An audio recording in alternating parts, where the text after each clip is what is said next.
بسم الله الرحمن الرحیم. به نام خداوند بخشاینده و مهربان. لکچر سیستم تنفسی بخش معاینات فیزیکی.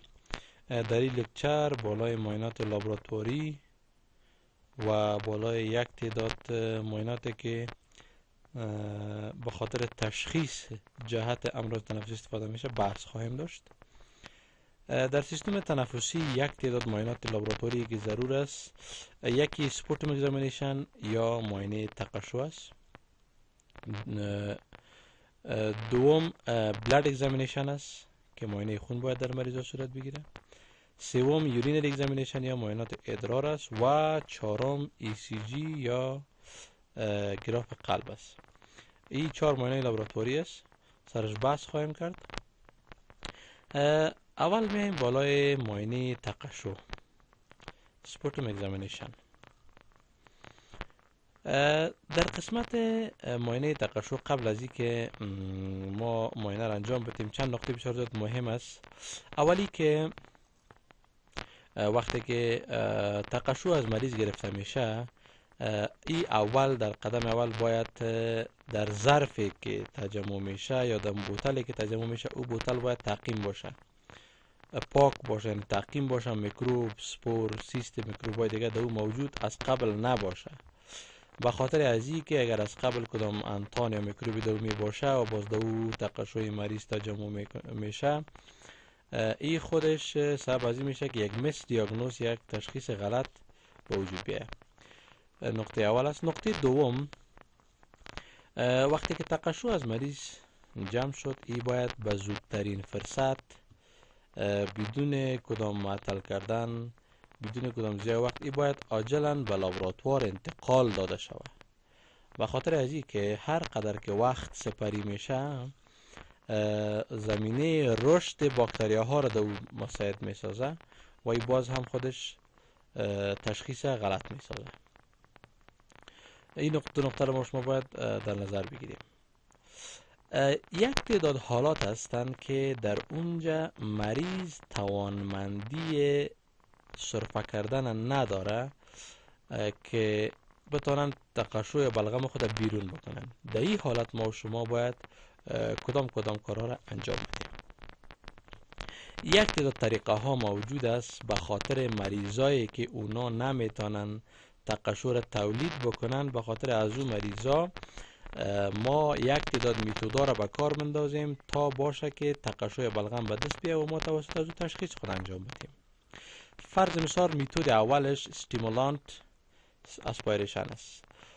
ما میگیریم محلول 10 الی 15% سودیم کلراید.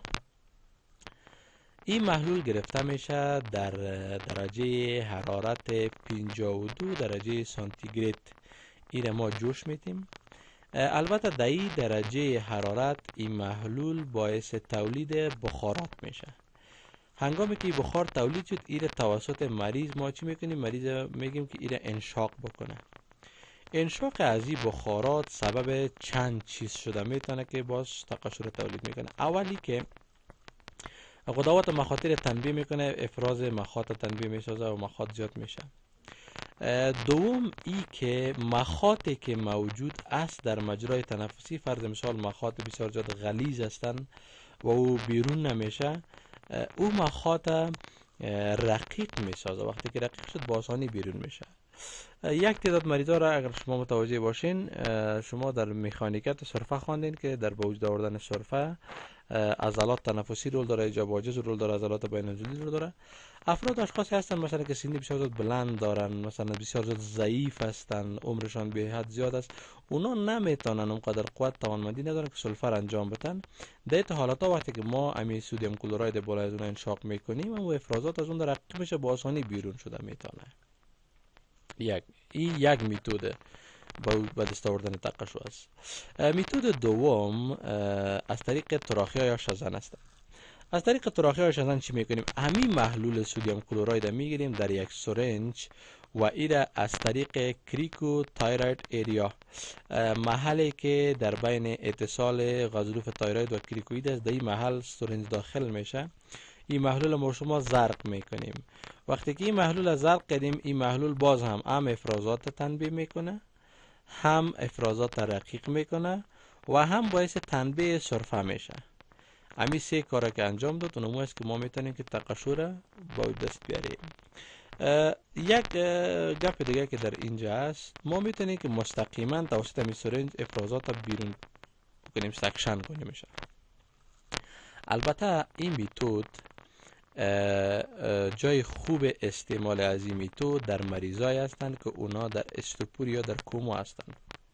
مریض در کوما است دیگه، او سلفه کرده نمیتونه، ما میتونیم که توسط امی سرنج افرازات رو به دست بیاریم.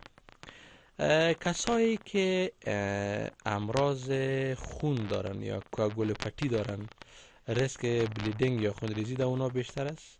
و کسایی که همکاری در این میتود ندارن، در او مریضا شما باید این پروسیجر یا میتود انجام ندین، چون هم خطر خونریزی است و هم خطر ترزیز ساختمان های چهار اطراف است. میتود سوم جهت به دست آوردن تقشح میتودی است که ما در او برانکوسکوپی را استعمال میکنیم. برانکوسکوپی یک آله است که او یک پایپ داره از خود و توسط از این پایپ ازی ما و شما چندین کار انجام داده میتونیم که با سرش بس خواد کردیم. این برانکوسکوپی در تپ یا در ضربه خود در این قسمت هم یک چاقوی بسیار زیاد یا یک بلید داره که توسط از بایپسی گرفته میشه، یک برش یا برس داره از خود که توسط از این هم ما میتونیم واش اوت کنیم یا سمپل بگیریم. همچنان گیرا میتونه داشته باشه، یک تعداد برانکوسکوپی تو گیرا داره که یک تعداد از اجسام اجنبی که داخل شده باشه او رو میتونیم توسط از این پس ما بیرون بکنیم. خب در اینجا ما برانکوسکوپی رو داخل مجرای تنفسی مریض میکنیم، توسط محلول نمکین مجرا را شستشو میکنیم و بعد از اون مستقیما میتونیم که ما از قصبات اسپایریشن کنیم، سمپل مستقیما توسط همین تیوب برانکوسکوپی بیرون بکنیم. خوبایی از این است که ما میتونیم سمپل را که توسط برانکوسکوپی به دست آوردیم ایره به خاطر معاینات سایتولوژیک و باکتریولوژیک از این سمپل استفاده بکنیم. در میتودهای دیگه این کار کرده به خاطر نمیتونیم، به خاطر از که میشه که در جوف دهن مریض میکروب باشه، او میکروب با افرازات مجرای تنفسی میکس شوه، باز یک مس دیاگنوز با وجود میاد. یک میتود دیگه است، میتود چهارم پرکتینیوس لنگ اسپایریشن است. در این میتود ما از طریق جلد مستقیما یک تعداد وسایل مخصوصی است که از طریق جلد داخل میشه و ما میتونیم که از خود نسج ریوی یک سمپل چی بکنیم به دست بیاریم. البته این یک میتودی است که در حالات عاجل و امرجنسی را میتونیم که ما انجام بدیم. خب یک تاوان داره این میتود، او تاوانش این است که در توسط از این میتود باعث نیوموتوراکس میشه. بعضی وقت مثلا قصبات رپچر میشه، الویولای رپچر میشه و در مسافه پلورایی باعث تجمع هوا میشه. و بالاخره میتود پنجم گاستریک لواج است. گاستریک لواج نشستشوی معده بعضی وقتا فرض مثال در مریضای توبرکلوز تا مثال داده که توبرکلوز مثلا توبرکلوز ریوی، در حالت توبرکلوز ریوی در 5 تا 10% واقعات اما انتان توبرکلوز در معده مریض هم می باشه. وقتی که ما محتویات معده را لواج میکنیم، اسپایری میکنیم و او را به تشخیص میبریم، دو میشه که منتان ما چی بکنیم، تشخیص بکنیم. و یک میتود است که مثلا گفته زیادتر در اطفال استعمال میشه. خب میتودی است که قدر مروج نیست، مورد استعمال نداره، ولی نادرا بعضی اوقات میشه که ما انتانی که در ریاض بعضی وقتا در 1% کم در استمک یا معده مریض هم انتانه دریافت بکنیم. این 5 میتود را که ذکر کردم، این البته همی 5 میتود در کسایی که توانمندی سرفه را ندارن، کسایی که تقشح خود بیرون کردن نمیتونن، کسایی که بسیار زیاد ضعیف هستن، کسایی که در کوما هستن، در این افراد اشخاص ما به خاطر به دست آوردن تقشح از این میتودا استفاده میکنیم. حالا که وقتی که تقشح به دست آمد، بالای تقشح ما کدام معاینات انجام بدیم؟ یکی معاینات ماکروسکوپیک است که با چشم میبینیم تقشح را. دو معاینات مایکروسکوپیک است توسط میکروسکوپ. سوم کلچر است که باید بالای از این ما شما انجام بدیم. چهارم سایتولوژیک اگزامینیشن یا معاینات سایتولوژیک است. یعنی وقتی که تقشح به دست آمد ما 4 معاینه را بالای از او تقشح چی میکنیم انجام میدیم. اول ماکروسکوپیک توسط چشم شما در بحث تقشو هم خوانده بودین در سیستم تنفسی که یک بلغم مریض که بعد از شما اول مقدار از او را بینید کم از زیاد است، دوم رنگ یا کالر از او را بینید، سرخ است، سبز است، زرد است، سفید است که سرش بحث شده مفصل. سوم ویسکاسیتی یا لزوجیت از این را ببینید. چهارم ببینید که آیا تقشو بویناک است نیز بویناک. اینی مسائل ما شما در نظر میگیریم. دوم معاینه مایکروسکوپیک است که در مایکروسکوپیک معمولا توسط مایکروسکوپ توسط بالای سلاید تقشو انداخته میشه و این توسط یک تعداد متدهای مختلف، مثلا زیل نیلسن یک متد تلوین است رنگ میشه که ما توسط این میتونیم که با مایکروارگانیسم توبرکلوز یا باسیل کوخ ایره تشخیص بدیم، یا مثلا یک متد دیگه به نام رایت استین توسط ازی ما میتونیم که آیزینوفیلیا را تشخیص بدیم در مریضای اسما. یعنی در متد مایکروسکوپیک بالای سلاید تقشو انداخته میشه، بازو تلوین میشه و به خاطر تشخیص امراض مختلف از او استفاده به عمل میاد. سوم کلچر تقشو است.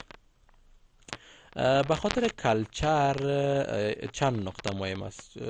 کلچر یکی خو یک ذره زمانگیر است ولی خوبیش است که مطلقاً مشخصاً میکروب تشخیص میده.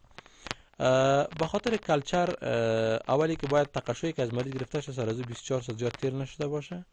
دوم تقشویی که مارنینگ از طرف صبح گرفته شده. خوبایی دیگه از این است که علاوه از اینکه میکروب مشخص تشخیص میده کلچر، توسط کلچر آنتی بایوگرام هم انجام شده میتونه. یعنی ما میتونیم توسط ازی میکروب تشخیص کنیم، حساسیت از اون میکروب در مقابل آنتی بیوتیکا هم معلوم بکنیم. برای ما راپور میده که این میکروب در مقابل اینی آنتی بیوتیکا مقاوم است و در مقابل این آنتی بیوتیکا حساس است که برش توصیه شده. این خوبایی کلچر است. دیگه سایتولوژیکال اگزامینیشن است یا معاینه که در او حجرات نرمال و غیر نرمال میتونیم که در تقشوی مریض ما شما تشخیص بدیم. سایتولوژیکال اگزامینیشن که هستن توسط ازی ما نوعیت حجره را چی میتونیم مشخص کرده میتونیم. مثلا حجرات مالگننت، کسایی که مثلا برانکوجینیک کارسینوما داشته باشن یا سرطان قصبات داشته باشن میشه که تقشوی از اونها حجرات خبیثه باشه و این ما تشخیص میتیم در تقشو. به می رقم پارازیتیک ایکس، تخمای پارازیتیک، اکتیداد انتانات پارازیتیک، مثلا لوفلر سندروم یک سندروم است میتونه که ما شما تشخیص بدیم. یک میتود است به نام پاپانیکولو میتود. در این میتود ما میتونیم که حجرات خبیثه را بسیار با آسانی تشخیص بدیم در مریضایی که امراض سرطانی داشته باشه که بسیار زیاد مهم است. نقطه مهمی که در کسایی که معاینه سایتولوژیک انجام میتیم بر از اونا میتود خوب که است برانشیال براشنگ توسط برانکوسکوپی است. ما توسط برانکوسکوپی باید سامپل بگیریم و باز بالای از اون ما شما معاینه سایتولوژیک انجام بدیم. معاینه دوم در مریضای سیستم تنفسی معاینه خون یا بلاد اگزامینیشن است. یعنی به این معنی که مریض مشکل تنفسی داره ولی در خون مریض ما و شما یک تعداد دریافتایی را میبینیم که ارتباط داره با اون مشکل تنفسی مریض. فرض مثال کسایی که توبرکلوز دارن یا کسایی که کارسینوما یا سرطان ریوی دارن، این مریضا کم خون میباشن. مثلا مریضای توبرکلوز اکثرا هماپتیز دارن، در بلغمشان خون میبره، ازدواج ازی کم خون میشن. پس ما در خون از این مریضا وقتی خون از را معاینه میکنیم، در خون از این مریضا ما چی میبینیم؟ انیمیا یا کم خونی را میبینیم. به همین رقم انکریز هماتوکریت یا زیاد شدن کرویات سرخ خون، کسایی که کرونیک برانشایتس دارن یا امفیزیما دارن و شما میخوانین در بحث سی او پی دی، در این مریضا از اثر کم بودن اکسیژن به شکل معاوضوی تعداد آر بی سی چی میشه؟ زیاد میشه و پولیسایتیمیا به وجود میاد. تعداد آر بی سی چی میشه؟ زیاد میشه. به همین رقم لوکوسایتوزیس و لوکوپینیا. لوکوسایتوزیس زیاد شدن تعداد حجرات WBC یا سفید میگه.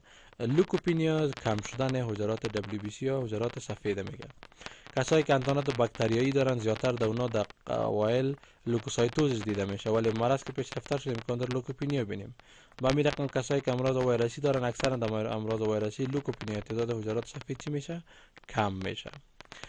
آیزونوفیلیا یا زیاد شدن حجرات آیزونوفیل در خون معمولا در امراض الرژیک و در امراض پارازیتیک سیستم تنفسی ما و شما در خون مریض تعداد ایزونوفیل چی میبینیم؟ بیشتر میبینیم.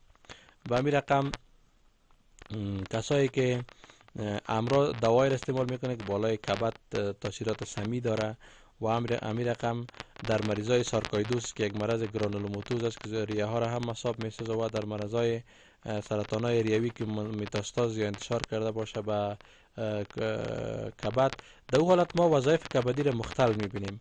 انزایم های کبد که انزایم های ALT و AST است یا ALP است از اندازه نرمال در این مریضا چی میباشه؟ بلند میباشه. کسایی که سارکویدوسیس دارن که یک مرضی است که مرض مولتی سیستم است سارکویدوسیس، در این افراد و اشخاص معمولا هایپر گاما گلوبولینیمیا دیده میشه. تعداد از این گلوبولین چی میباشه؟ بیشتر میباشه. استعمال دواهایی که نفروتوکسیک از بالای کلیه ها تاثیر زهری دارن، البته دواهایی که در سیستم تنفسی استعمال میشه تاثیرات نفروتوکسیک داره، در اونها ما کریاتینین و بیوین مریضا چی میباشه؟ بلند میباشه. کسایی که امفیزیما دارن که بحث از سیستم تنفسی خوانده میشه، در این مریضا به شکل ژنتیک یا ارثی یک انزایم است به نام الفا 1 آنتی تریپسین، این انزایم کم میباشه. این که انزایم که کم بود باعث مرض امفیزیما میشه که بحث سیستم تنفسی است. معاینه سوم معاینه ادرار است. یک تعداد حالات ما در ادرار مریض میبینیم که ارتباط داره با امراض تنفسی. فرض مثال کسایی که نفراتیک سیندروم دارن. نفراتیک سیندروم یک سیندرومی است که کلیه ها گلومرول ها تخریب میشه، وظیفه خود درست انجام دادن نمیتونه به شکل اتومیون یا به شکل حالات دیگه. در این حالت کلیه ها نمیتونه که پروتین وجود نگاه کنه در ادرار، پروتین چی میشه؟ خارج میشه، یعنی پروتئینوریا به وجود میاد. این ما چی میبینیم در نفراتیک سیندروم، یعنی کسی که نفراتیک سیندروم داره در پروتئینوریا دیده میشه و اینکه پروتئین وجود ضایع شد باز در قسمت وجود مایعات تجمع میکنه، چون فشار آنکوتیک پایان میشه قوه جذب مایعات به داخل رگا کم میشه و نمو است که مایعات از داخل رگا فرار میکنه و در قسمت مایعات جمع میشه. مثلا در این مریضا پلورال افیوژن به وجود میاد، در مسافه پلوری مایعات جمع میشه. کسایی که کارسینومای ریوی دارن، این سرطان ها اگر بر ریه ها ببخشید به کلیه ها متاستاز یا انتشار پیدا کرده بود، باز در ادرار از این مریضا ما شما خون هم میتونیم ببینیم که به نام چی یاد میکنه؟ همچوریا یاد میکنه. به همین رقم در 5% واقعات کسایی که توبرکلوز ریوی دارن، در 5% واقعات توبرکلوز از یا به کلیه ها هم چی میکنه؟ انتشار پیدا میکنه، رینال توبرکلوز پیدا میکنه. به همین رقم کسایی که پایوژنیک نمونیا داشته باشن، نمونیای پایوژنیک، در این حالت در ادرار از این مریضا کاست ها یا کریستال ها و پروتین ها چی میشه؟ خارج میشه.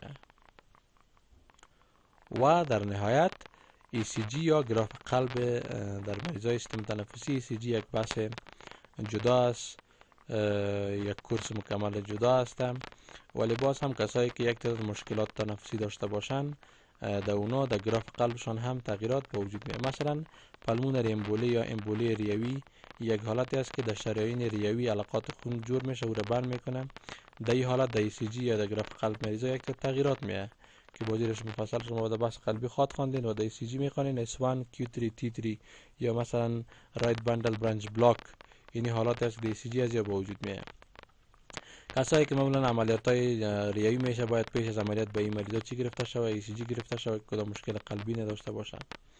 به همین رقم کسایی که یک مرض به نام کور پالمونال یاد میشه. کور پالمونال کسایی که داره در این افراد و اشخاص معمولا اریتمی ها می باشه، باید او اریتمی ها رو ما شما در ECG از این مریضا دیده میشه. یک تغییرات ECG است که در این مریضا ما شما دیده میتونیم.